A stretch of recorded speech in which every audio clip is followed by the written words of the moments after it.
Okay, there's no sound in these old films, so I'm going to go ahead and do a commentary. This is our very first cat, Pasha, and the other one is, I forget the cat's name, probably, I think we just called it Black Cat or something. It's the living room of our house on Mary Drive in 1979. Here's our Christmas tree, so obviously it's getting close to Christmas, or perhaps it's right after, I don't know. This is my dog Wilbur, which actually ended up changing her name to Tiffany. And that's Blackie. These two dogs will show up in a little while in my own Benji and Tiffany movie. Here's my drum set that was given to me by Helen Goff. Her son had died in the early 70s, I think, and she held on to her drums the whole time and ended up giving them to me finally in about 77. And of course my mom's always helping me out, calling the dogs and doing different things for my tests. There goes, cat just disappeared right there. Dogs are going to disappear. Zap! I like doing stuff like that back then. That's my bedroom. Here's my drums. I did a Bewitched kind of thing where the drums appear. I must have thought that was cool at the time. And then I appear and I start playing some beat. And it's too bad there was no sound, of course. People today won't be able to relate to having no sound on images. But back then, nothing. Here's my mom filming me drumming with my drum set. And then I switched to this bossa nova beat with the side stick on the side of the snare drum. Little bossa nova action. Here's Pasha, our first cat. Well, first cat as a Felix residence. Good cat. This is me doing a Titanic rendition or whatever, some kind of ship turning sideways and I go flying, kind of like a Star Trek effect when they tilt the camera. Bright red carpet in that house, pretty ridiculous.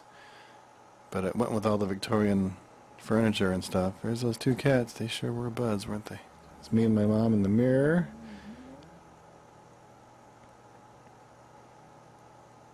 There's a shot of what the camera looks like. It's probably the only one that exists. This is supposed to be an earthquake. I'm shaking the camera and things are falling. I walk out and I nonchalantly pull a string to make something else fall.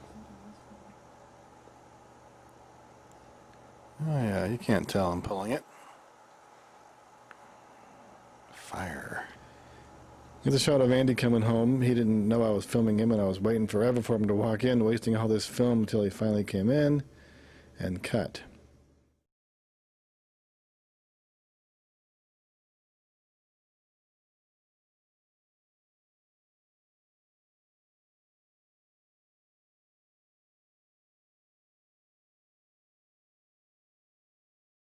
This is truly, really and truly, you could say, this is my first film. It's a story, it's a narrative called The Shrinking Potion. I was probably, this is 1979, I'm thinking, and I guess I would have been how old? 13? This is our house on Mary Drive, and I had written this story. Really my first narrative piece. I had done a lot of experiments, which I'm not going to put on here, just various stuff, getting the feel of how the camera works and stuff. This is Super 8mm film, and this is my very first attempt at stop motion animation.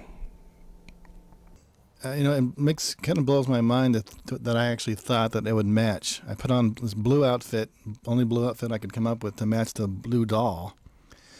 And the reason that I have a gold blanket behind me is to try and match the gold, whatever that thing is, piece of pottery there. And I'm supposed to be reaching up, grabbing this cord. It's not that obvious, I guess, but yeah, this is definitely 79. It could be 80, I suppose. I'm not sure, actually, because we're still on Mary Drive in Tucson. So here I am. I got this idea from some movie I watched with my friend of ours named Rita Irwin. She was teaching a film class at Palo Verde, I believe, high school. And so a kid did this similar thing, and I actually stole the idea just the idea of grabbing, making a book, come down and smashing the spider Now I'm supposed to be back in the kitchen to drink the shrinking potion again, and for some crazy reason, this is supposed to make me normal again. Does that make any sense? I mean, why would you drink it again and be normal again? That's the only way I can think of the good way to end it. And of course, this film is so scratched and it's just shot. It's too bad there's no such thing as a negative for this stuff. This is all we have. It's scratched forever. It's my first movie. My mom did all the cinematography. God, I guess I was a pretty young kid making my first movie here. And we did the scratching. I scratched the film in order to give the potion that scratchy, weird thing. It's supposed to be like all lit up and bright. And that's the end of the shrinking potion.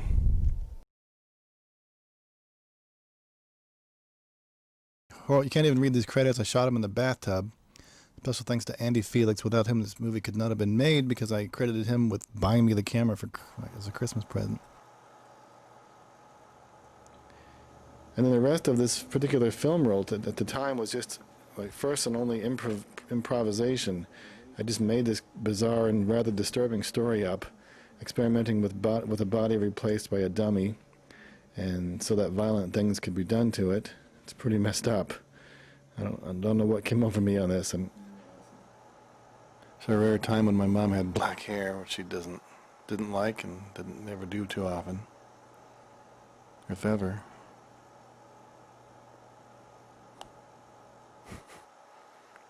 Here I am. I'm supposed to be shocked. I run away. I jump. The film just wasn't running out, so I kept on going, making up this bizarre nonsense. Strictly made up as we went.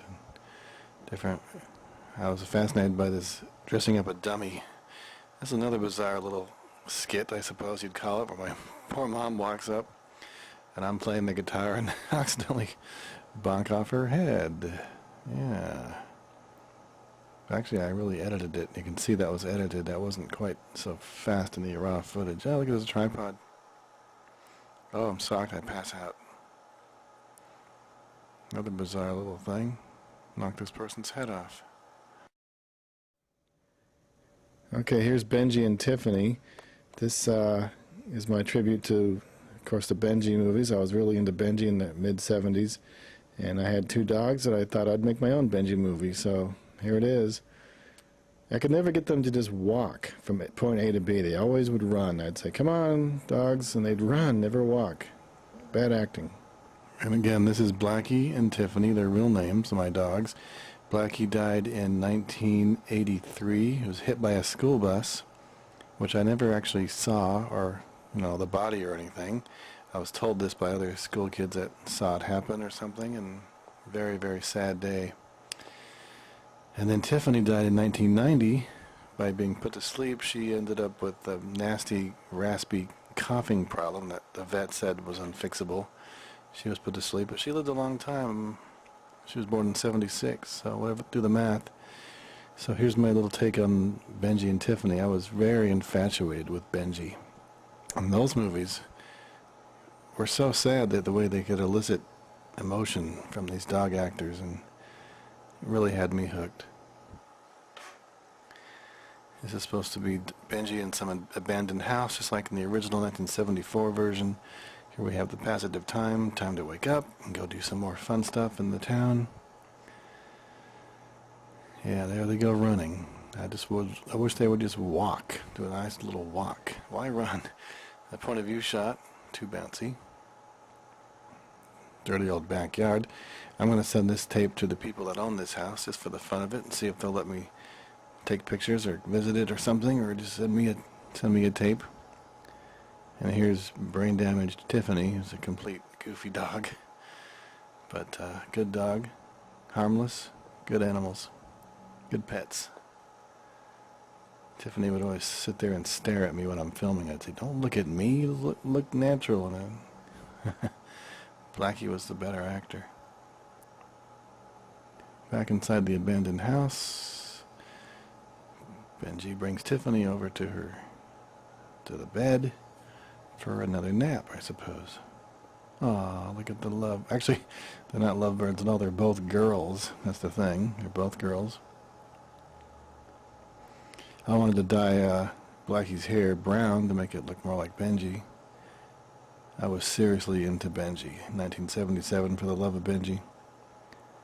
And here's the ending of it. This is like Mr. Bill, if anyone remembers him from Saturday Night Live in the 70s. Very blurry. I don't know what happened here. I shouldn't have even bothered to include this little snippet. It's blurry and it looks horrible. Must have been on manual focus. Well, again, you're going to see much better animation coming up with the still frame capable camera coming up very soon. Here's my shoes. I just went around looking for anything I could animate. And of course, this stuff looks really bad compared to my second film camera coming up.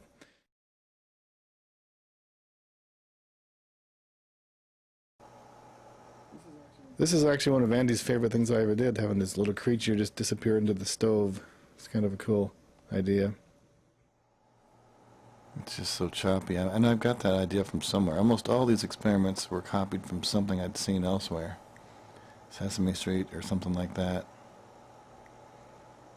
Or maybe it was there is a real 1980 Animation Festival film in existence. I just copied the title. This is Andy's bar. He made a bar in the spare bedroom. See the ice thing there? Tongs.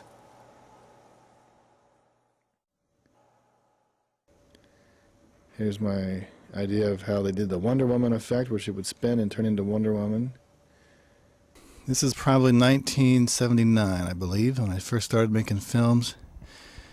I got interested in this sort of Bewitched stuff, where you're disappearing stuff, and yeah, Bewitched was the first example I ever figured out how they did the special effects with the genie and all that. And I Dream of Jeannie and stuff like that. You can see me lift up a little right there because I realized at the last minute that I need to be up for the chair to be taken away.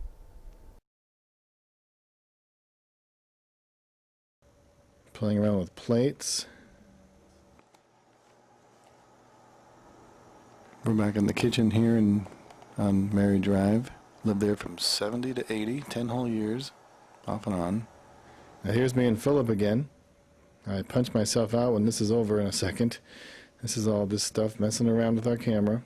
Back on Mary Drive, 1980. And again, I want to send this, when this is done, I want to send this to the people that live there now. Just for fun. If I ever got a tape like that from the house I lived in as a kid, I'd love it.